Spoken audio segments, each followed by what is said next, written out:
All right, today right outside the shop, we're working on a TCM. This is an 820 wheel loader, and we're replacing the water pump. And I started ripping everything apart, and I was like, you know what?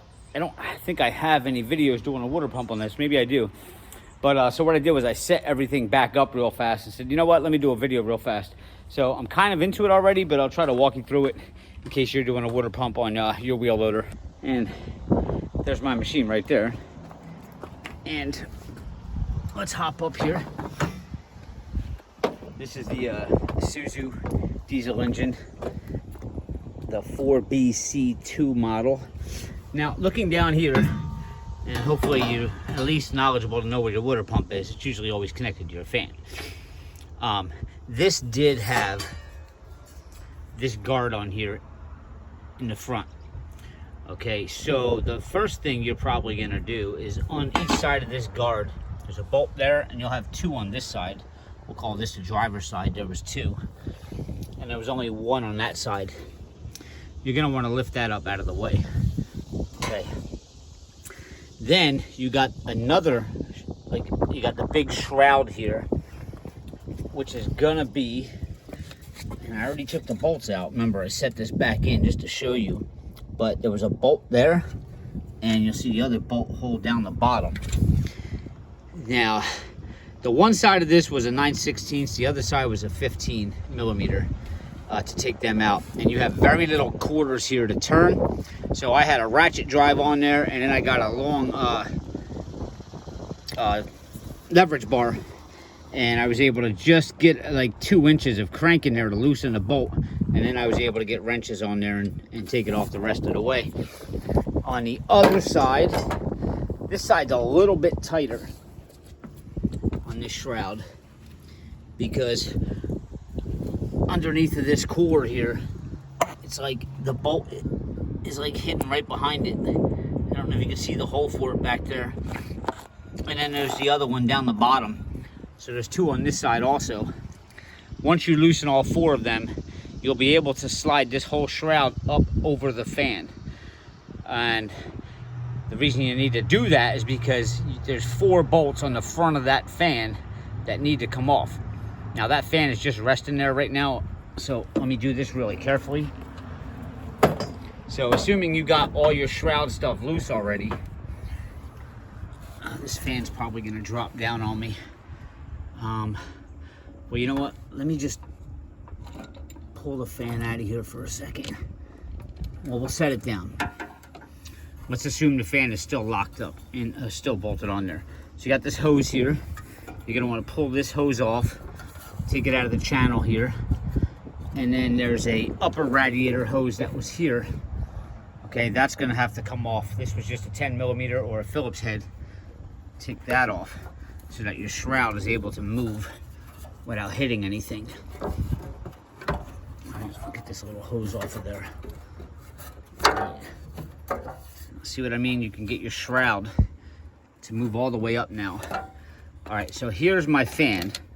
Now I got all this room here to get into the front to those bolts of the fan. Those bolts in front of the fan there, they're gonna be 12 millimeter. They look just like that. All right, they're a little tricky to get to, but they're not hard. They're not reverse thread. Just turn them to the left, they'll come loose. All right, and you can see, I already had it loose, but after you loosen those 4 up, your fan will come right out. All right, there's the rest of my bolts that were there. Okay, so now you got all this room in here to work with the fan out of the way. Now here's your water pump right here. And this, see how much plays in that? Well, that cap just came off, but that's okay. That's our next step anyway. This may feel real tight to pull off, and there's nothing else holding this on. But it does pull right off. All right, so basically, that's how we were sitting on there like that. All right, so once you get that fan off and you're pulling on this pulley and you think there's another bolt or something, there's not. They just get stuck on there. Let's move this shroud out of the way a little more. All right, our belt to loosen the forgot to mention that first, actually. You're gonna need to loosen this belt up. And that is right on the back of your alternator there. And that should be a 9/16. Just loosen that, and you may have to get a little pry bar to go in between the body and the alternator here and pry to shove this thing forward. Take some tension off of that belt so that you're able to pull that pulley off. So now our shroud's a little bit more freely moving there. Now I have a whole lot of room here. And that's where we expose our water pump, and you can see how much play is in that. This thing was just spitting water out of there. All right, so this little hose here can come off. I already loosened it. This is going from your thermostat to your water pump here. So that can just pull off like that. Once it's loosened, obviously, they're gonna be on there pretty tight. You may need a screwdriver to pry them off a little bit. And then you have the other one coming off of your water pump. And again, I already loosened this one.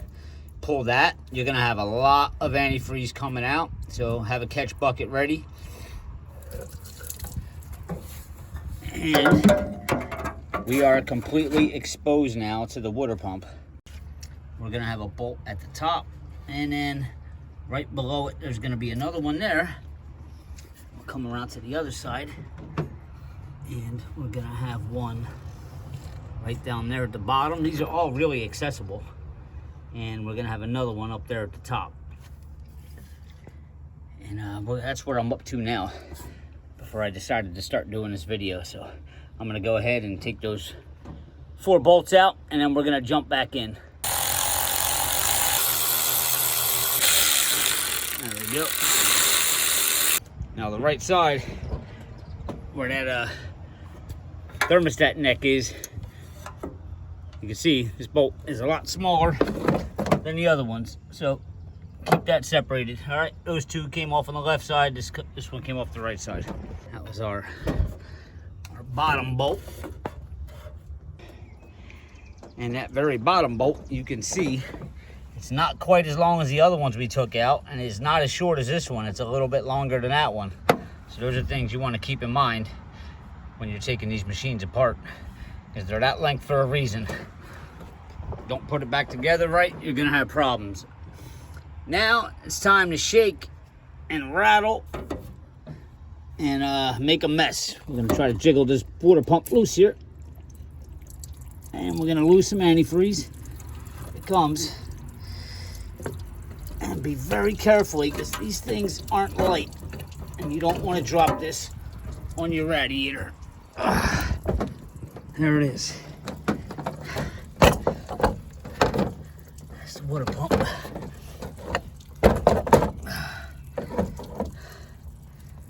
Alright. And it looks like we got some scraping to do, clean up all that surface before we put the new one back on. Alright, now we got the old one up on the bench. And before I give you guys any part numbers, I want to make sure that this one is the right one. Because I'll tell you, it's hard to get parts for these TCM loaders. Let's kind of match these up here. Let's put them up here. It definitely looks like the right one. Yeah, we look good. I think that'll work, fellas. All right, so the part number on this is, now I got this from Napa. It says US 9302. Now, I don't believe that Napa had it in stock. I think they ordered it from somewhere else. They were trying to help me out to find one. But I did go to Napa. They researched it, found it for me. But if you need the part number, give them that. US 9302. Or, you know what? Look it up online. My Napa says, now we get a discount here, so this might not be yours, but our total was $125. But with the internet today and Amazon, you might find a thing for 40 bucks. I don't know. I just use pretty much the supplier that we have here at our company. But that is the number, and it looks like there's also a number on this wheel here. 1DB12D. in case you need that. All right, guys. So basically now I'm gonna get a wire brush and a little scraper, and I'm gonna go out there and I'm gonna clean up that base before I put the new gasket on. And it did come with the new gasket with it. And we're just gonna repeat our steps and bolt it back up, put everything back together. So if you need to know how to put it back together, guys, then just watch the video, I guess, in reverse, and you'll know how to put it back together. All right, please hit subscribe below, guys. Give me a thumbs up. If you have any questions, leave a comment in the comments, and I will see you next time.